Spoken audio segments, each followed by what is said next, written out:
This is the city, Springfield, Oregon, an old timber town living in the shadow of the big city next door. But Springfield has its claims to fame.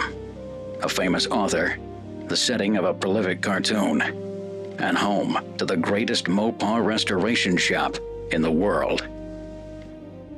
I work here. I carry a wrench. The story you are about to see is true. The names have been changed to protect the innocent.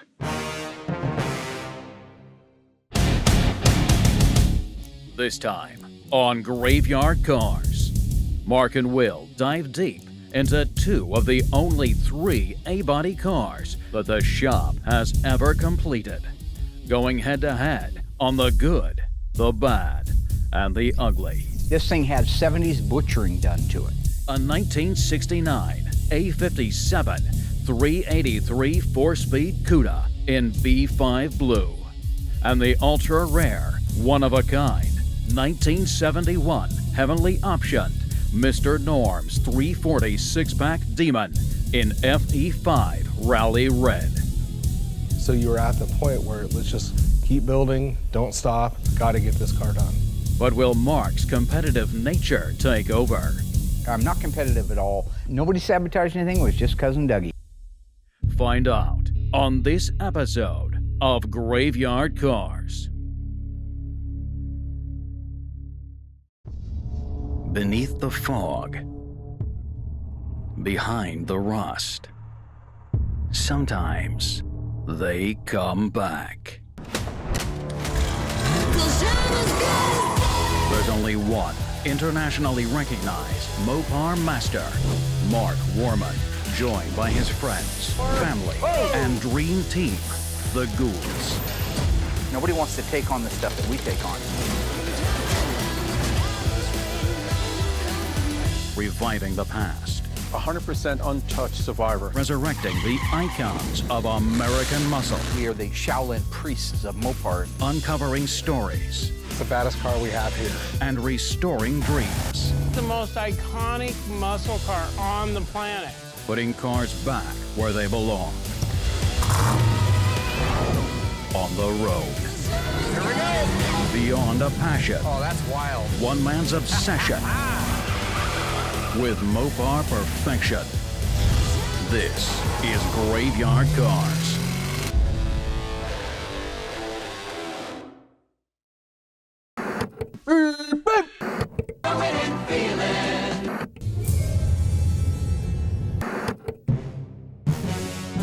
The story you are about to see is true. The names have been changed to protect the innocent. It was Friday, January 3rd, 2014. It was cold and cloudy, but not a drop in the sky. Rare for the Willamette Valley. My department received a phone call from the desperate owner of a rare car that had sadly met its end. After learning the circumstances that led to the untimely death of this ill-fated vehicle, my partners and I agreed to take the case. This is the story of that car. I was working the weekend shift, Sunday, May 18th, 2014. It was cooler than usual, but with Oregon's typical on-again, off-again sprinkles. We got a call from a wary, out-of-state Dodge enthusiast regarding a Demon that was bought new off the lot of the notorious Kraus car family of Chicago, headed by the infamous Don, known simply as Mr. Norm. After reviewing the facts of the unsolved case, we decided to take the Demon head-on. This is the story of that car. We have 2 very special A-bodies that got finished recently at Graveyard Carz, and I thought because they're both A-bodies, it'd be cool to feature them both, and a little bit of a kind of a undercurrent that was going on at the same time on these 2 particular cars. So just to back up a little bit, these cars have been here since 14. Yeah. I know, it's unfortunate. But they both came in within a few months of each other. It's interesting. The Cuda came in, I want to say first, and then the Demon came in just a few months later, something like that. Both really cool cars. Hadn't done any A-bodies really to speak of at the time they came in. Now later we did Jim DeLucci's Red Duster. 72 Duster 340 car.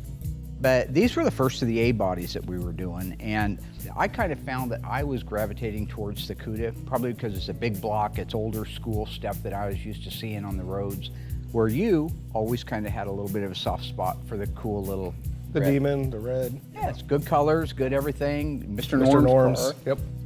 all good stuff. And we don't do a lot of them, so it's nice to have 2 A bodies in it almost the same time. Kind of why I wanted to feature this right here is just because we got 2 of them together and they both left at nearly the same time. The Cuda, the 69 Cuda, the A57 car, that means it's a 383 4-speed Right. car. And the Demon was a 340 with a Mr. Norm 6-barrel, 6-pack on it. It'd be a Dodge, be calling it. Obviously. Obviously, yeah. So one of the things that was happening because of this, both cars sat for a long time before we got working on them because it was about the same time that we moved into the new shop. But once we got the cars in progress where they were getting disassembled, I noticed old Cool Breeze over here was kind of angling at me, meaning I think he wanted to see the Demon done a little bit before mine. I'm not a competitive person by nature. You can do the face, but it has no impact on what I'm saying. You're highly competitive. I'm not competitive at all. The fact that I knew Will was kind of edging to get it done for whatever motivation because he liked it. Just some cars move faster than others. Some cars do move Some faster don't than need others. as much repair. No, that's very true. They move a lot quicker when somebody works late nights behind your back to get them done and pays other people under the table to be able to come out and get something. So they do go quicker that way. What you don't know at home is while this little unwritten competition is going on, I drew the shorthand. The 69 Cuda was a mess. It was a miracle of metal work alone, unlike the Cherry that you chose. The Cuda needed a front nose, and that was it. Oh, well, Cut the old one off, put a new one on. I have to disagree with that. Now the 69 Cuda definitely is a rare car, all right? It's B5 blue, it's a real A57 car. Absolutely. Which is a You already know. 383 4-speed. Come on. Anyway, they made 130 of those cars in the real Cuda model. It was a good, complete little car when it came in. For the most part, the engine was gone when it got here. It did have an engine stuffed into the engine compartment, but it wasn't the right one for the car, so we knew it didn't have the original engine. But the numbers matching transmission and all the rest of the car was there, and it was in pretty darn decent shape to get started with. The Demon. So when we got the Demon, the disassembly was kind of already done. So it was just kind of a roller on casters. So at that point, it was just wrap up a few little things and then get it off to the dipper. What was the metal like on that car? Well, when we got it back from the dipper, we realized we had a bunch of issues. We needed quarters and trunk floor and extensions and all the normal stuff. All the normal stuff. Yeah. Did you do a main floor in it? No. Yeah, you did. Yeah, we put a main floor in it. Yeah. Did you do the front aprons too? No. Yeah, you did. How about the rear body panel? Solid. Solid? Yeah. He is right about that. We didn't have to replace that. Did we do left and right quarters? Obviously. We did a section of one of the quarters, and the other one was a full quarter. You know, we have so many cars They're all here. written down on the notes. I don't need the notes. My car came back before your car, so at that point, I was able to get the guys right to work on the metal. Isn't that what it was? Yeah. Yeah, that's interesting. It's just weird that your car actually left before mine too, considering mine showed up 3 months earlier than yours. I'm not, we're not. it's No, not we're right. not keeping. My car showed up disassembled. This ready isn't to an go. advent calendar. Right. But my car showed up ready to go. Yours wasn't. And because your car was so rare, you did a lot of pictures and documentation, so it sat here for months before we could even get on it. My car was ready. How many Demons did they build? Mr. Norm's Demons, 4-speed, houndstooth interior, FE5 Rally Red. Red. Yeah, what's that number again? 1,300. It's one. It's one Can I finish? on that one. Oh yeah, 1,300 minus 1,299. Yeah, pretty much. So once the car came back, at this point, I was able to give it to the metal guys. They had the car for about 6 months, which is a little longer than what they should have, but it's really important to get the metal perfect, so by the time it goes out to the mud guys, their job is even less. So after 6 months, that process was done. We had a couple months out there in the body shop, then it came over to me, where kind of all the real magic happens. See what he did there? See what he did there? He I just did- glossed over all of the metal work. 6 months of 2 guys working metal work. Yeah. George and Adam just working their tails off on that car. He glossed over, all, quarters, whatever. But then it got over to me, the magic man. Well, no, that's just that's what people want to see. No, Well, I beg to differ. I see the social media, and I don't think that they do want to see They that. love seeing cars being painted. Yeah, Better. they've seen every single car in every single color. Is there they any love color it. we haven't painted yet? Oh. Give me one 1971 color that we haven't painted yet. Green. Season 2, Episode 3, No, 446 there's 4 different pack greens. to go. F3, F5, and F7. We haven't There's done 8. GF5, We haven't done 8. GF3, and GF7. Why are you rocking? Like Rain Man. Because that's what I do when I start rattling off numbers. Does that make you happy? Are you getting flustered? Okay. Have you done a GA4 car? Yeah. Oh, really? Which one's a A4. Oh, that's A4. Yeah. Yeah. What about a GA4? You just drop the G and there you go. A4. Same color. Gotcha. What about Cobb's Winchester? Okay, that was a good looking car. Okay, just stay focused. You're making this way longer than what it needs to be. What is he supposed to be talking about? The Blue Pentastar, the sign of Chrysler and Plymouth, coming through with extra care in engineering.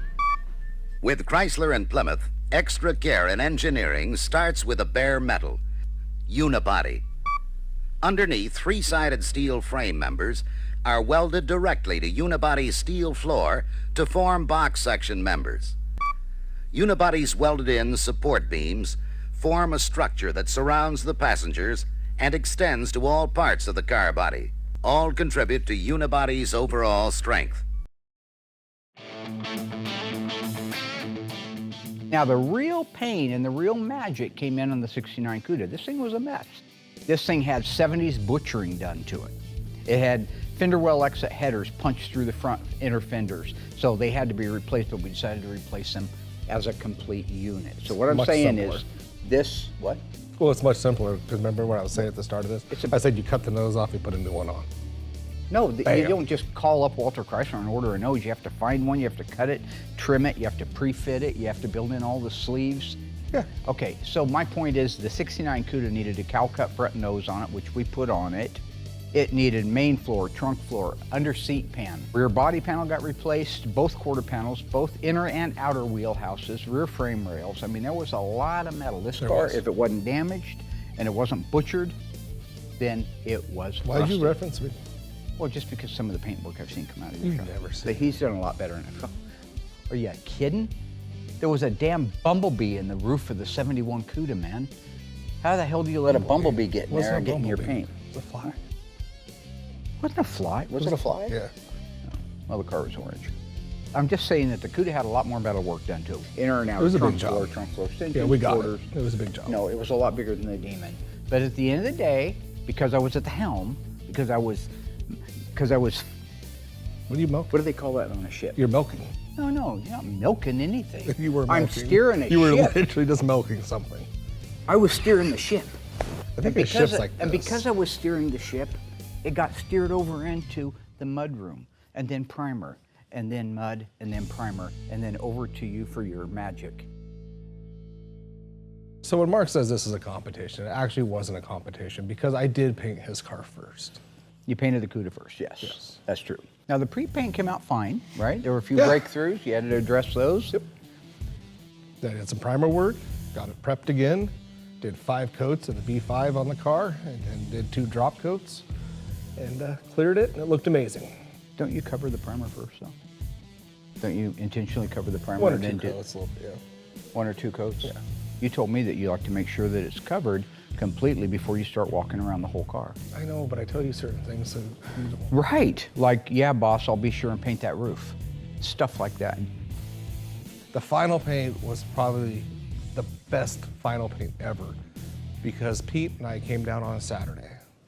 Nobody, you weren't even here. No, I wasn't here. Nobody's here. Pete comes in and got it painted, and that was the best day. You were gone. It was just So that car was beautiful, it came out nice, and you could move it over to assembly.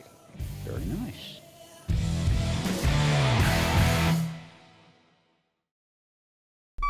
Here's a 71 satellite station wagon, big and beautiful. But maybe you've never seen the strength that's built into a Plymouth wagon body. Like these rugged steel beams that span the wagon roof from side to side, and the steel roof rails that run from front to rear. They add strength, and they keep the roof from vibrating and causing noise. And look at this heavy steel construction for the wagon's rear pillar. four-sided steel beam support for the tailgate and roof. Up front, you'll again find four-sided box-section steel members, this time above the windshield and at the sides of the roof. All Chrysler and Plymouth models get this same sturdy construction in these areas. Now the Demon, I think, on the other hand, was a much, much easier car, or at least you made it an easier car. 71 Demon 340, right? Right. Charleston, that's the same car. FE5 Rally Red. Okay. For whatever reason, I think it's laziness, but whatever, he decided to paint it with a single-stage paint, which is the same quality of paint. It's just a lot quicker than painting You told me to. I know that. I wanted it in single-stage. Right. So how's that taking the path of least resistance when I do You what I should was have pushed told? back. So at the end of the day, no matter what, I did what you asked. Started with the jam work. We don't really do any cut and buff work on the jams. I usually put 3 coats on the jams, get all the jam work done, trunk floor, engine compartment, doors, fenders, hood, deck lid. So then in that way, at that point, we're able to put the car back together and then shoot it as one. So this car was a lot easier to paint because it's a solid color. It was done in single stage, so you're kind of in and out with just the 4 coats. What's cool about this car, this is one of the ones I had Brody come in and actually be part of so he can see how the magic happens. And That's true. That's true, yeah. A little slow on the uptake. what's that? I asked him what the difference between base coat and single stage was, and he says the number of coats. He didn't know at that point. Basically, the difference between a base coat, clear coat, and a single stage is? How many coats go on? Hence the teaching. He needs to and focus. then you're doing that Rocky stuff, and do you think that builds them up? It helps him focus. Yeah, absolutely. No, it doesn't. I'm just here to kind of motivate you, right? Yeah. So, yeah, it's like in Rocky 3, when they're running on the beach and Apollo's trying to get Rocky to run faster, and then all of a sudden she says it's okay to fight, and no, that's 2. That's Rocky 2. Yeah. Okay. The bottom line is both cars came out great. Both cars were able to move over to assembly, so we could start putting drivetrains, wheels, tires, and interiors and get them wrapped up, right? Yes, sir. Now, they were almost at the exact same pace, too. Within a few weeks of each other, each one of those cars was sitting in this assembly shop, ready to be assembled.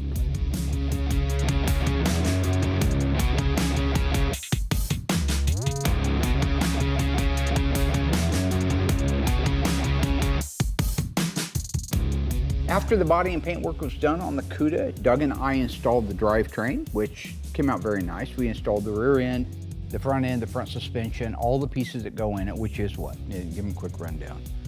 Torsion bars, driveline, rear end, tires, and rear wheels. end, tires and wheels. Just call it as that, stick it down the road with no camber bolts in it. We bolted everything down so that it was completely a roller so we could move it off of the lift and over to assembly. I'm doing this to help you to be better in your lit interviews as we move down the road with progress. We're trying to get the younger generation to watch our show. We're trying to edge into a younger Just do market. burnouts and show. Touche.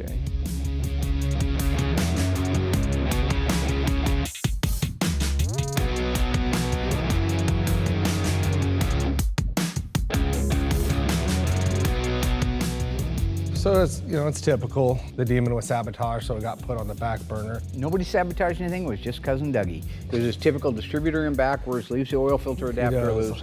It set you back a day or two just to get the camera guys back out there. But it ran great on the engine run stand, right? It did. That's the bottom Absolutely. line. Now, one thing to point out, because I just think if you missed it earlier in the episodes where I featured the induction system and some of the things that make the Mr. Norm's cars cool is if you bought this little Mr. Norm's package, and I featured this a couple seasons ago, you got, well, in some cases you were supposed to get a chrome fuel pump, but not all of them that left Mr. Norm's got it because they ran out of parts. But intentionally, you should have had the chrome fuel pump. You definitely got 346 back, but the carburetors are 427 Corvette carburetors. Right. A very unique aluminum fuel log that fed the tri-power on a GM, or in this particular case, the 6-pack. And the linkage, that was the hardest thing to come up with, was the Seagull linkage. This is a very unique system. It's mechanical secondaries, it's progressive, so you can set it wherever you want to. And when you look at that system, you really realize what a cool design people were doing way back then just to make that car run faster. And they ran plenty fast without all that. But I will say that because we had a few setbacks with Cousin Dougie and his amazingness, you know how he gets on camera, right? I do. Everything's 10 times harder, and I love him to death, but he just dummies up. He goes nuts on camera. Yeah. I decided to put the engine and transmission in for you on a weekend when nobody was around, so all we have is some GoPro footage of it. Beautiful. Because I didn't want you complaining 2 years later when we're sitting here saying, oh, you made sure you took too long. Now, once our Cuda was a roller, we could move forward with one of the first things that we like to do, which are the graphics. In this particular case, some of the graphics have to go on before we can even put the car together. The A57, A56 cars, they are really a neat design package from the very front bumper to the very back bumper. Now you know because it's a combination, right? It's a combination of paint and trying to figure out where your paint goes and the graphics going to start. No information out there on Nothing. it other than you hope to find some original old car. And then I get the paint work done, I give it back to you, and you just kind of hope it's in the right spot. Yeah, so it's a combination of vinyl graphics and paint. The hood scoops got painted, you did those, but you also had to do a bunch of stuff on the lower part of the car that didn't get graphics, but the graphics would butt up to it. Right. And there's nothing you can do to make the two match. If you put a light on them underneath the car raised up in the air, you can clearly see where the decal stops and the paint starts. Right. But at the end of the day, setting out in the parking lot, you can't see that. No. And it looks like the whole bottom half of the car is blacked out. It's just a really cool design. And that car getting all of its graphics on it, finally, once that was done, and it was not easy, we were able to move forward with the rest of the assembly.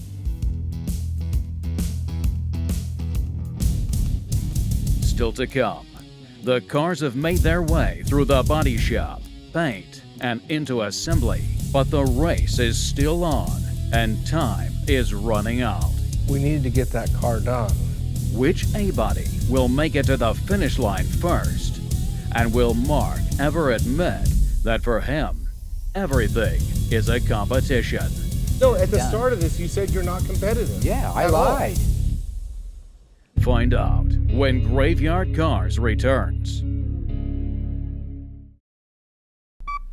All Chrysler Plymouth car bodies are completely protected against rust and corrosion by the famous 7-step dip and spray treatments. Special chemicals clean and coat the body metal.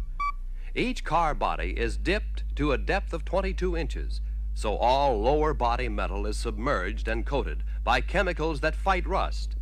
Even the inner wheel housings and galvanized body sills are covered with anti-rust primer. Unibody stays strong and tight for years.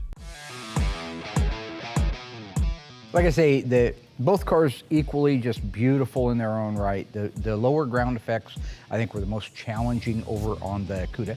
Just because it was a matter of locating all the black paint, where it goes in space, and matching up the graphics. But as I say, when you stand back and you look at the car as a whole, and you forget all the misery that went into it, it's really a slick. It actually kind of scrunches the car up a little bit because the ground effects are black, right? Yeah, or correct. it looks like ground effects.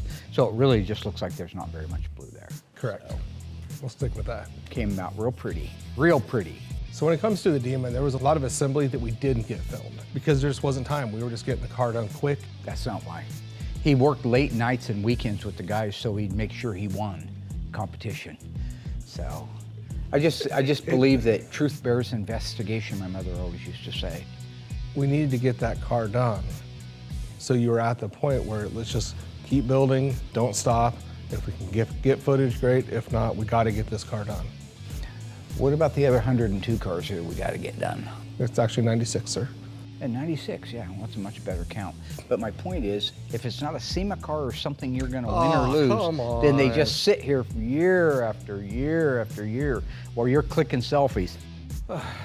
So it is what it is. We're still able to get the hood scoops on, stripes, graphics. We did get to film a little bit. And we got to film some, and could have filmed we a got whole some lot more. But it's fine. It came out real nice. Yeah, go on. I didn't mean to interrupt you. Yeah, you did.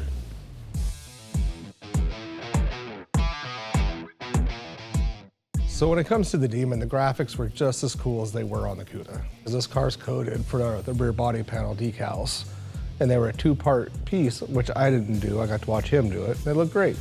That's it? That's what I wrote down? No, it's just that you're just going to get off track. I wasn't going to do any such thing. I was going to say how cool they are. I agree with you. I think it's a very unique that you have to put one side down, but one side has to go down first. and you put it down, but if you lock down the two edges, they actually have to go over the top of the other one, but you can't put the other one on first. You have to put this one on first to establish the location. So you have to leave an extra little bit of KY jelly in there, whatever the assembly lube, to keep it from actually tacking down onto the body panel. Then you take it and you lift it up and lay it down over the top of the other one. So it's a very unique graphic, and it came out absolutely beautiful, just like the Cuda. Thank you. Yeah.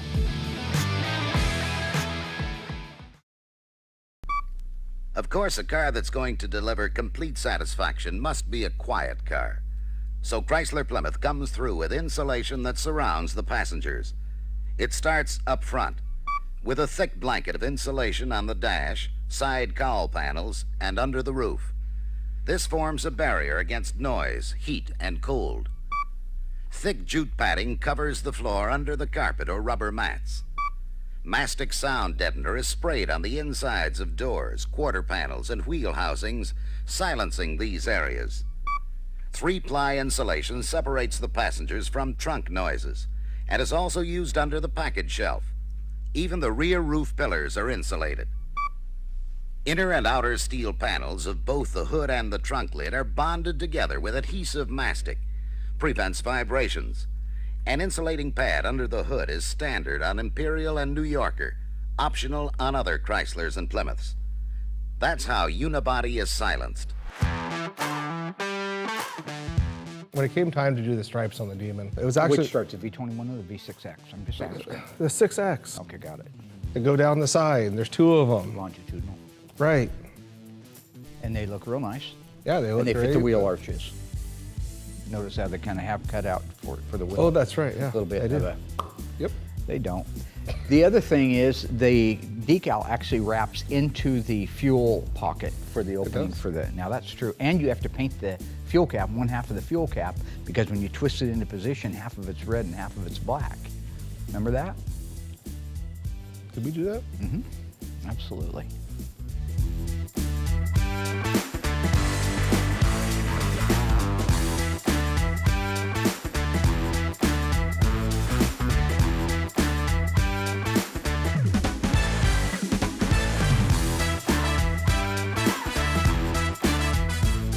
The only thing I will say about the graphics before we wrap this up, they're super cool graphics all the way around, no question about it. Have you noticed that the little character that's the devil on the Demon looks just like Tony D'Agostino? I mean, I'm just saying, if you look at it real carefully, it's Tony D. He's the devil? Well, he's a devil.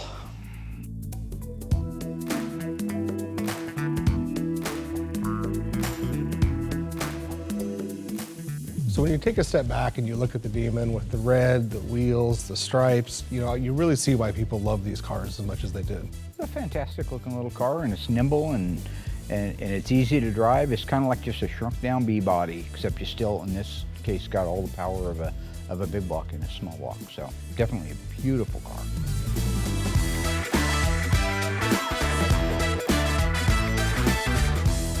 I think it ended up that the Demon did get finished just a little bit before the Cuda.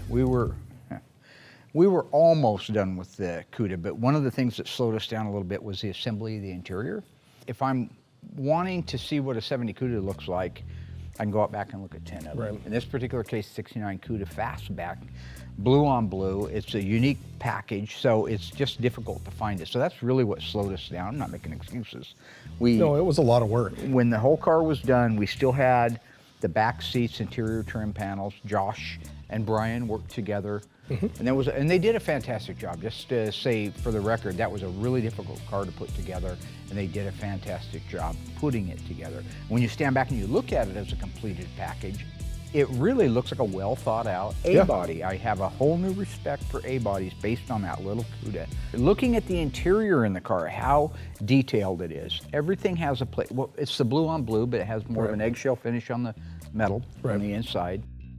The two-tone seats, the matching trim panels and armrests with just the right amount of chrome. Look at the Rally instrument cluster, how beautiful that is. That was one that Instrument Specialties did. Yeah. And it came out so gorgeous. I just can't really overstate how much I really grew to appreciate and respect those cars now, where I didn't necessarily before. And for the record, I would not mind having a really key 69 Cuda. Really? I wouldn't mind having one. Maybe an M code with a 440. Oh, That could be gotcha. a really cool car. Oh, you know about the M code cars. Yep.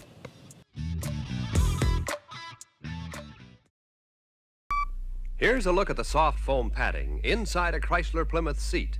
The final touch in comfort for driver and passengers.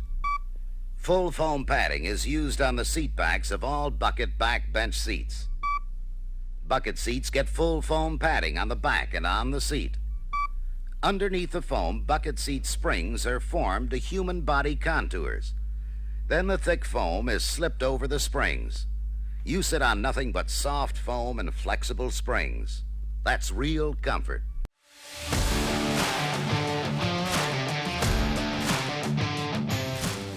One thing I will say is we're moving forward into our new season, and we introduced Marty last year, the guy that used to work for Stan's Upholstery. It is amazing what that guy can do, and it's amazing that we got lucky enough to get him, because just to give you an example, the only thing we couldn't get in time for the car to be shipped on the Cuda were the headrests. The problem right now is this is post-COVID, so anybody out there in business who's trying to buy and sell and ship stuff knows that there's a supply chain problem. So our supplier, who's the best in the world, still can wait 12, 16, 18 months for interior pieces. Now that is getting a little bit better as we get away from the COVID era stuff, but we were on track for another 6 months before we would get those headrests. Marty built them by hand upstairs. We actually went to Legendary Interiors and they sold us the fabric itself, and then we were able to sew it up and make it look right. He is making them by hand based on an original pattern. And of course we bought the NOS material for it so we could get it done. But I would just like to say that what you're gonna see a lot more of this next season or two is our ability to be able to do almost everything in-house under the roof, except for the internal engine work, the machine work on an engine. Other than that, we're doing everything else here. Well, that, and I guess we're not dipping them, but other than that, I think we're there. And I think that Marty is one of the best things. So really, the more guys like Marty, key guys like you've got now in your paint shop and that you got in the mudroom, the more of those guys we can round up, the faster and the better all these cars will get as we move forward. So once the headrests were done, we got them installed in the car, and that car was finished.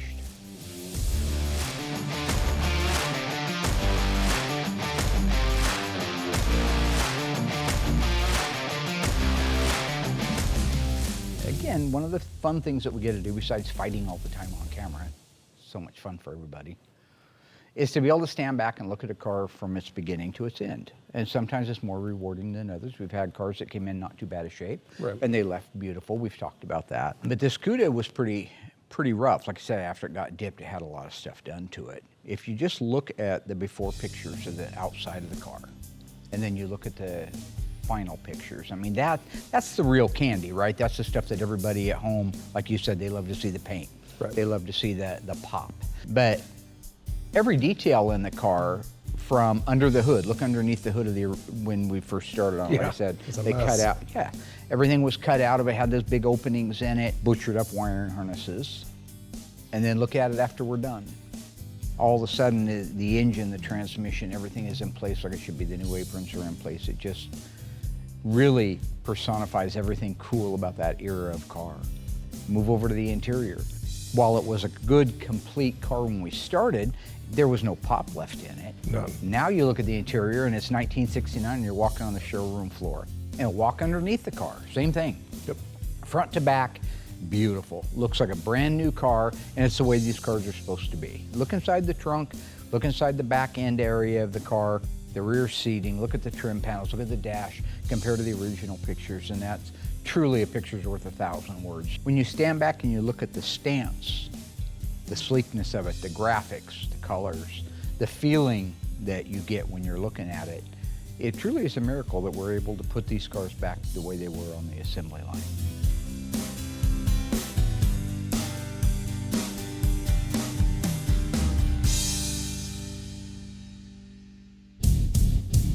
Stay tuned.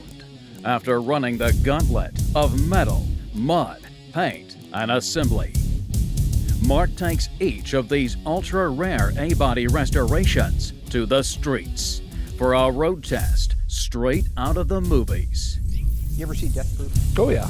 Remember the Nova as it's getting ready to crash into the car head on? But will Mark's dream drive be death-proof? Or will it all go south fast and furious? Hey, this is broken. It fell off your car. Coming up when Graveyard Carz returns.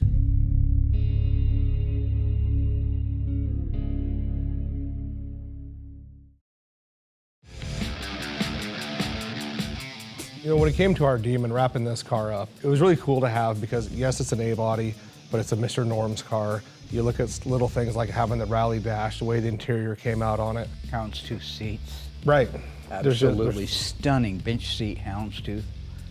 The outside graphics, like we've talked about before. The phenomenal paintwork, you know. The okay paintwork on it came out nice. Just the documentation on the car is one of the most documented cars, if not the most documented car we've ever done at Graveyard Carz. I think we've said that a couple of times and they're probably competing for that position. But when you're talking about original window sticker, original sales invoice, original Monroney, all these things, it adds to it, right? Right, absolutely. Then just like with the Cuda, you step back, look at the stance. That car looks slick. It looks like it's moving when it's sitting still. It's got the cool grille, the cool taillights, which are Demon-only taillights, by the way. Obviously. You knew, oh, yeah, I know you knew that. Look at the before pictures. Look at the car when it came back from dip, where how everything in the floor was destroyed. Everything, aprons, inner fenders, quarters, everything. And then all of a sudden, you look at it now and you say, wow, look at all the new metal on it. Look at the paint. Look at the paint. The attention. Yeah, no, it's true. I'm big enough to give you credit for doing a good job. I taught you how to do a good job, and you got to say that. You can take it away from me if you want to, but you didn't come out of the womb and say, PPG. No, I taught you that stuff, man. You did. I did. And it's cool that after all this time here, we are still doing the same thing. Butcher when I met you. Why are we doing all this? We're doing it because I think it's the guy that you had train me would stand in the booth, paint a car without a respirator and a cigarette in his mouth. Yeah. Oh. Well, I didn't say it was right. All I'm saying is, you're a great painter now, and you should pay a little bit of tribute to the people that have helped you. Let's cut now. No, we don't have to cut now. It's just going to go downhill. So the Cuda, unlike the Demon, happened to be blessed with a very beautiful day when it was done. And I was able to take it out on a flat-out road test. Here was my vision that I had. You ever see Death Proof? Oh, yeah. Remember the Nova as it's getting ready to crash into the car head on? It's all these cuts, these cool cuts, like over the roof shot down on the hood, and a fender camera angle shooting on it, and you hear the music and you speed it up, and you just get the feeling it's going 100 miles an hour. You got the undercarriage shot. I got all these because I wanted to do something really cool. Well, it didn't work out that way because on the very last shot, I went over a bump and the GoPro fell off, rolled on the ground 50,000 times, and then it was ran over by somebody behind us, who, after they ran it over, said, "What was that?" Went back, backed up over the top of it again, picked it up and brought it to me and said, "Hey, this is broken, it fell off your car." So I did the best I could. The first few shots are dynamic, the rest of them are okay. But that car really ran and drove nice. And like I said, I have a great appreciation for the A-bodies.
when it came to wrapping up the Demon, it was unfortunate because it was raining here, so there was an opportunity for me to actually take the car out and get driving footage.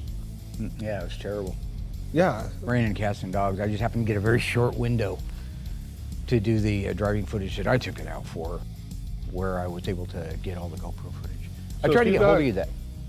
So if you got GoPro footage, then Yeah. I could have drove it and we could have filmed. No, you could have, yeah, for sure. No, I came looking for you. You were gone. You never let me drive the cars. It was Wednesday. Don't That's, you leave that's at like such 1 crap. o'clock? No, I remember. That's it the just only ain't like- day you know that I leave her. No, nope. No, I would have let you drove the car. Yeah, exactly. Yeah, but at the drive end of the day, the car came out great. I'm super proud of both of them. And he's just keeping me down like usual, but I'm used to it. See that compliment he gave me like a couple commercials ago? Yeah, gone. No, yeah, still, I meant all those things. But you keep me down. But I'd never let you drive one. I've seen your driver's report. Yeah. You know what I'm saying? So, I didn't know it was a felony. I don't have a felony on my driving record.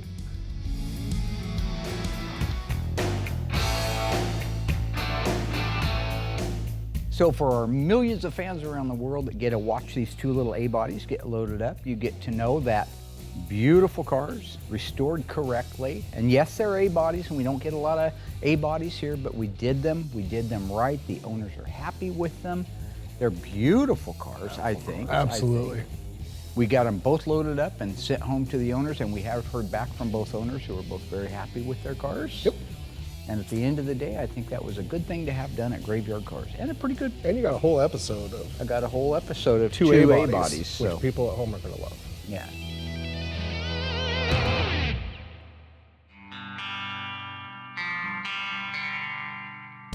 And me doing a lot of that. You know, actually, your production team said a lot of times that you talk too much and people get tired of hearing your voice. So I needed to be in this interview to help break up your voice. I'll be darned, huh? I don't think I got that memo. No, they told me. Okay, they told you, did they? Yeah. Okay. Well, turns out that's the fact, folks, that apparently I talk too much and Will needs to be more involved in a lot of these interviews, so sounds good. Thank you. Yep, my homeless friend. Please get a new apron. I'm or gonna something. order them. They're like $12 for two. Ooh, you just put it on the company card. I buy them for you anyway. No, you don't. Just shave your beard. Next time we do one of these, you're gonna have your beard shaved and you're gonna get rid of the I'm never shaving. And my hair ain't going nowhere. Are we done, Pete? Okay. You ever heard of Nair? That'd be Yeah. so bad. We used to put it in people's jock straps in school.